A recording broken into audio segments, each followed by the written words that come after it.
You will hear a number of different recordings, and you have to answer questions on what you hear. There will be time for you to read the instructions, and you will have a chance to check your answers. The recordings will be heard only once. The test is in 4 sections. Record all your answers in your test book, and at the end of the test you will be given 10 minutes to transfer your answers to a special answer sheet. Now turn to Section 1. Section 1.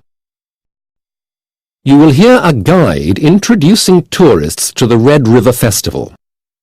First, you will have some time to look at questions 1 to 4.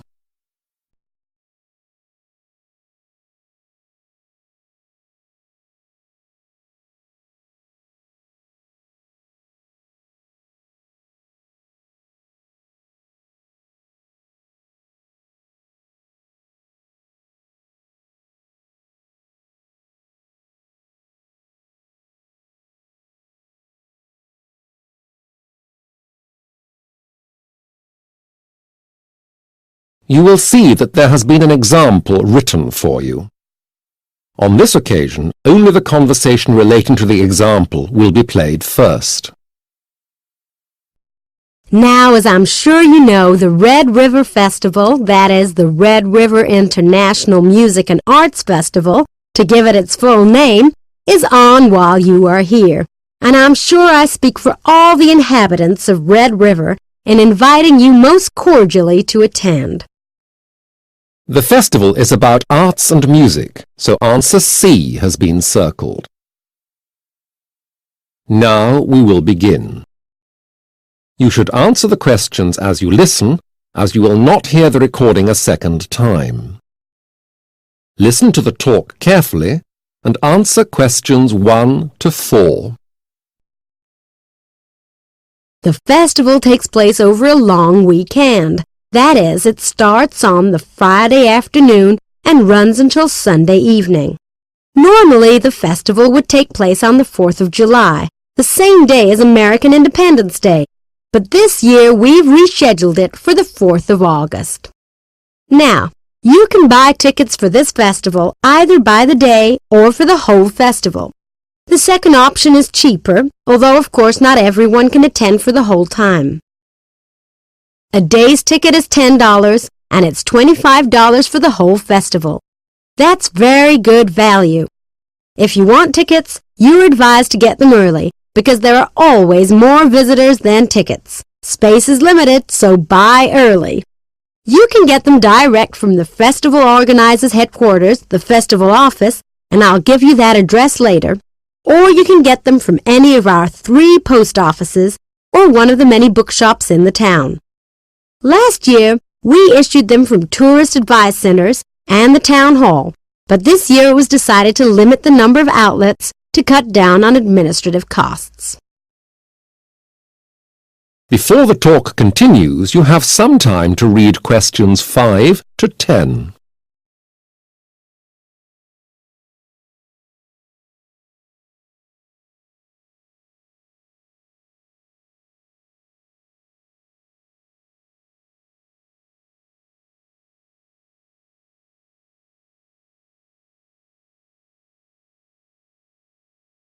Now listen carefully and answer questions 5 to 10. The weather is looking good. The forecasters expect it to be one of the hottest and sunniest weekends of the year, so it's perfect for the festival. Although I would remind you to cover up and be aware of the dangers of too much sunshine. If it gets too hot for you, you could always stay inside for some of the indoor events. And of course, you'll be able to get food from sandwiches and snacks to barbecues as well as ethnic fast food from several stands. There will be a bar this year, but after last year, we will only be selling soft drinks, beer, and wine. We have decided not to bother with a spirits license. There won't be any whiskey on sale. So, what's on? Well, I can only give you a flavor of the many attractions we have coming this year. But if I could name one of my personal favorites, you must see Petey's Dozen, a traditional New Orleans jazz band. They were here last year and were so popular that we've invited them back.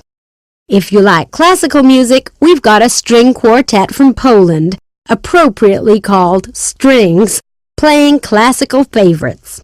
We've also got rock bands, a blues band from the UK, a group of traditional Bavarian beer hall singers, and another of my favorites, the Fiddlers, who come from Ireland.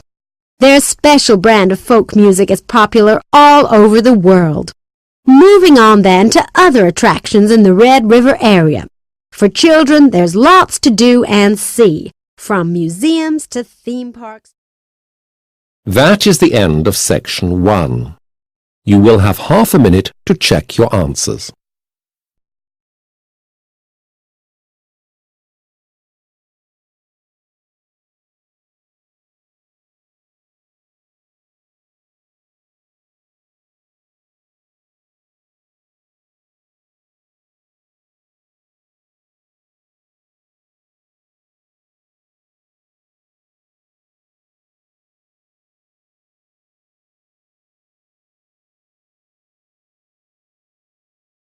Now turn to section 2.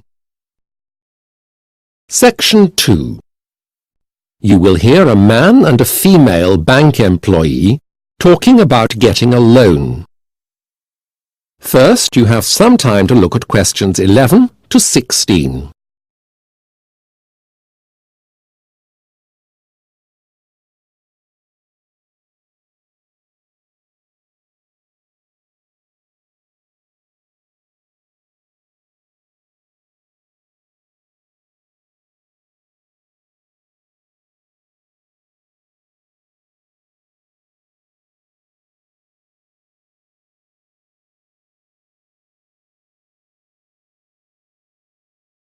Now listen carefully to the discussion and answer questions 11 to 16.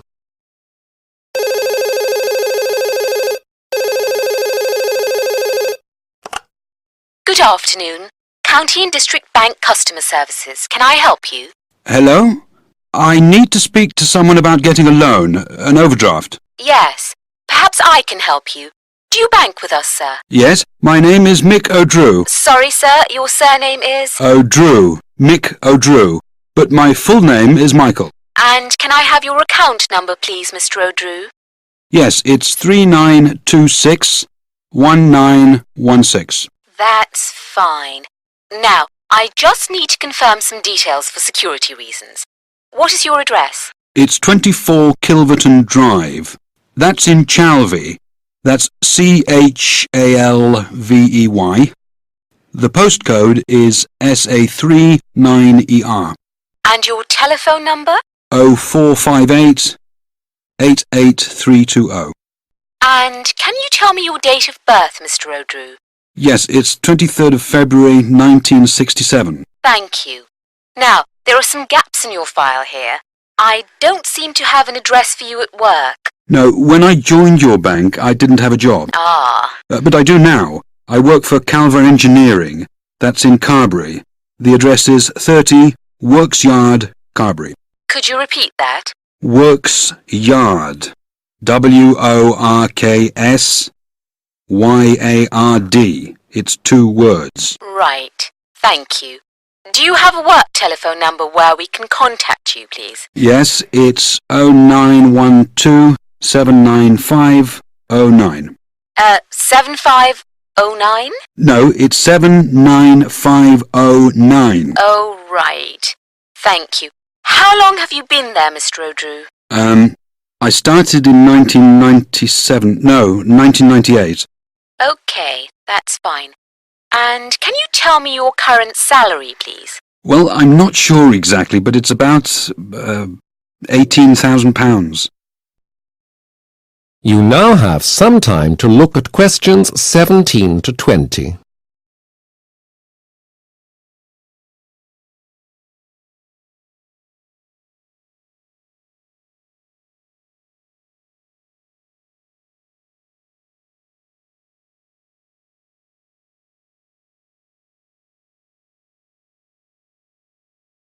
Now listen to the rest of the discussion and answer questions 17 to 20. Now, you would like an overdraft. Do you have any other major debts? What do you mean? Well, are you paying a mortgage on your house? Yes, How much is that every month? it's about £450. I see. And do you have any credit cards or store cards? Yes, I pay £45 a month in credit card charges. Oh, and about £19 a month for my store card. That's with JH only, the clothes shop. Do you have any personal loans or hire purchase agreements? None whatsoever. Right, well, the loan shouldn't be a problem. I can set it up for you in the morning. I've set your limit at £250, although you can raise this to £300 if you're still having problems. Just give us a ring if you need to. Oh, that's great. Thank you. Goodbye. Goodbye, sir.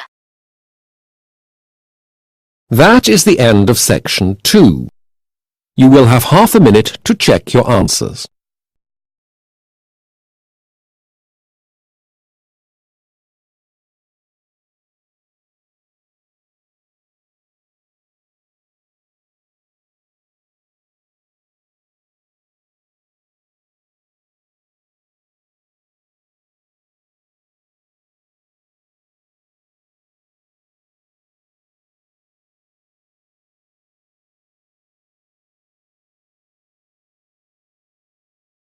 Now turn to section 3. Section 3. You will hear a conversation between two students, David and Maria, about the candidates for an election for student officers. First, you have some time to look at questions 21 to 23.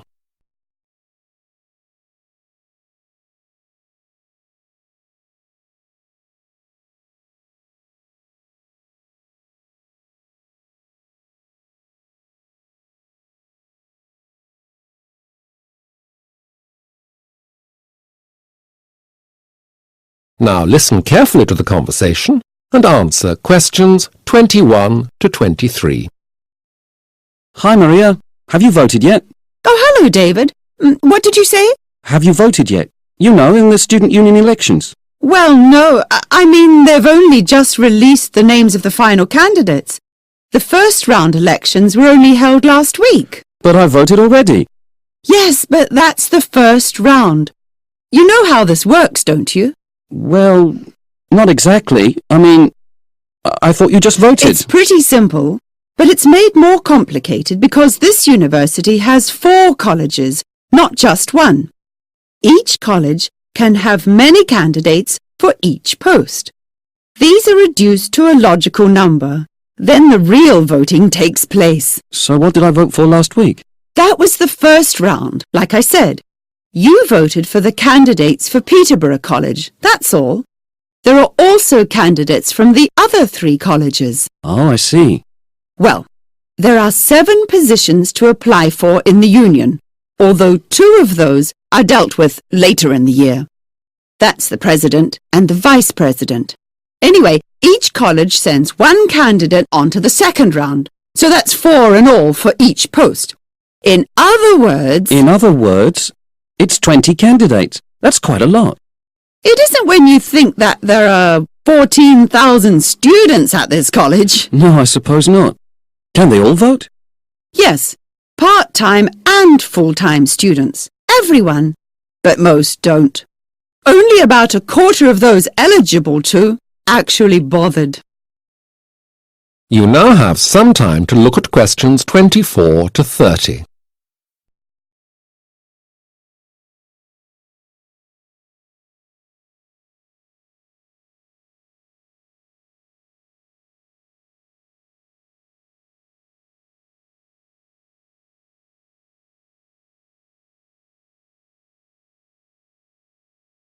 Now listen to the rest of the conversation and answer questions 24 to 30. So, who are the candidates from our college? There was a leaflet about it this week.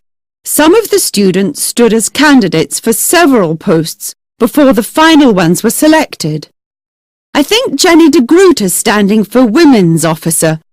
She wanted to be Finance Officer, but Law got that post. She seems to be more suited to working for the female students here. Yes, I like her. She's the best person for the job. I'm not sure I'd support Michael McCarthy for his post. He's putting up for entertainments officer. Doesn't he arrange the Saturday night band for the college? And the sports events? Surely he'd be ideal. He has so much experience. Maybe. I don't think he chooses the right kind of groups for the college. He's too way out. He's not my choice. Who's the candidate to be overseas officer? A Chinese student who's been here for just over a year. She's the president of the Chinese club, and she organises some interesting cultural evenings for them. She seems to be quite capable. Do you really think so? She's in my seminar group for linguistics. Her English is quite poor, and she's so shy she never mixes with us. Oh, there are 30 different nationalities here, so she'd need to be more sociable. Perhaps Vikram Patel would have been a better choice. Yes, I think so. Who did you say was finance officer? Law? Charles Law? He does accountancy, so he should be able to cope with the post. He'd be responsible for a lot of money. I've always thought he was unreliable. And didn't he fail some of his exams in the first year? Doesn't sound too competent to me. OK, yes, you're probably right. Who's the other person on the list? It's Brian McKay. Oh, McKay. He's quite a character. What position is he standing for? He wants to be the liaison officer. The person who lets the teaching staff know about any problems the students might have. He's such a sociable person. He'd be a great communicator. Yes, he's articulate and well organised, but he wouldn't be my first choice. Anyway, they're only the candidates from Peterborough College, so we'll have to wait for the results of the real election next week to see who actually gets each post. Yes, we can discuss this again. That is the end of section 3. You now have half a minute to check your answers.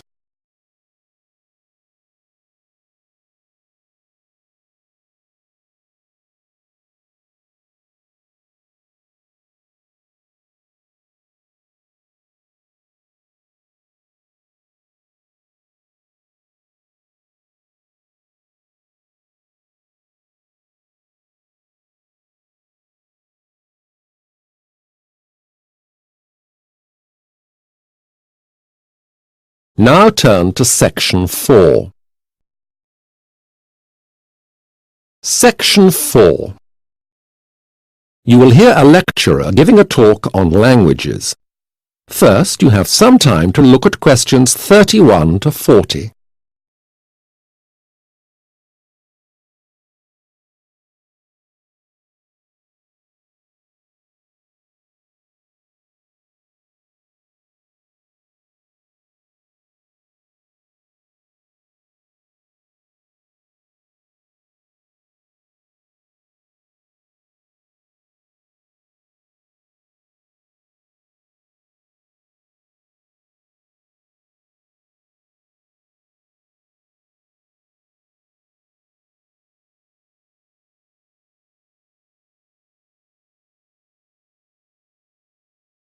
Now listen carefully to the talk and answer questions 31 to 40.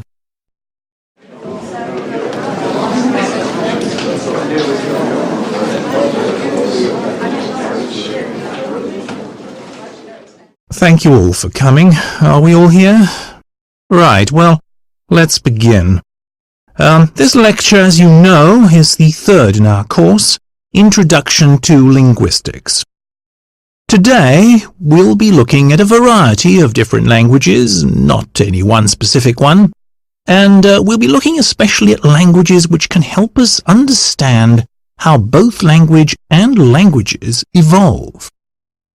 Another issue that we will be exploring is the way in which languages have changed over time. These are fairly complex areas and they have proved to be rather difficult to grasp. And there are many different theories, some of which we'll look at today. But first, I want to talk briefly about a few different ways of looking at a language. Now, the language we all speak, English, is what is called a natural language, like French, German, Greek. What do we mean by that? Well, it's a difficult term to define, because most languages have evolved naturally, except for a very few, such as Esperanto, which was invented in the 19th century. So, I suppose that what we mean by natural is a language which we consider stable, fixed, not constantly changing. Now, as we know, all languages are in fact constantly changing, so it's something of a misnomer. But let's put it another way. Natural languages are considered by us to be permanent. They didn't appear suddenly. They grew up out of other things. Now, I want to contrast these languages with two other kinds of language: Pidgin languages and Creole languages. A Pidgin language is a language which is forced into being by circumstances, usually some sort of situation where two groups meet and don't speak each other's language, and they invent an intermediary language, usually for the purpose of trade or sometimes war. An example is Tok Pisin, which is a pidgin spoken in Papua New Guinea. A Creole language, on the other hand, develops from a pidgin into a full language. This happens when the pidgin starts having native speakers, that is, people whose first language is the pidgin. This happened in the case of the French Creole spoken in New Orleans, for example. Pidgins are found all over the world, especially in areas which are or were once important trade routes: the Caribbean, China, Indian, the Pacific. Basically, pidgins can be identified with one or two important characteristics. They are made up of parts of the two languages spoken by the group that have met, the trading groups or whatever, and they are usually based on a simplified form of one of those languages. That is, their grammar is a less complicated version of the grammar in one language. They use vocabulary from both languages, but there are fewer words, so each word often has more than one meaning. For example, in Tok Pisin, grasp a long face means hair or beard. The pronunciation is also made simpler as pidgins lose the complex vowels of the parent languages. Creoles, on the other hand, formed when pidgins are learnt as a first language, are just as complex as so-called natural languages. They are expanded pidgins. There is often a considerable element of politicalization, as the emphasis moves from communication, which to pidgin speakers is most important, to community, which is the mark of a Creole. That is, a Creole is a community who speak a different, marginalized language. They often have to struggle to get their language recognized. As to where pidgins come from, there are basically two theories. The first claims that all pidgins are descended from a medieval trading language, what you might call the first pidgin, called Sabir. This is believed to have been based on Portuguese. It was spread as the Portuguese traders went from place to place. That is the end of section 4. You will have half a minute to check your answers.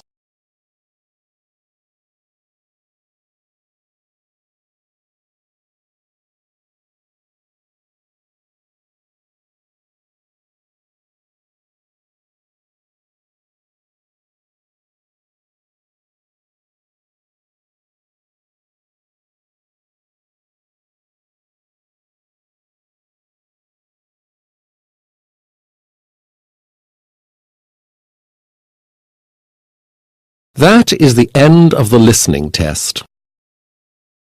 You now have 10 minutes to transfer your answers to the listening answer sheet.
Please stop writing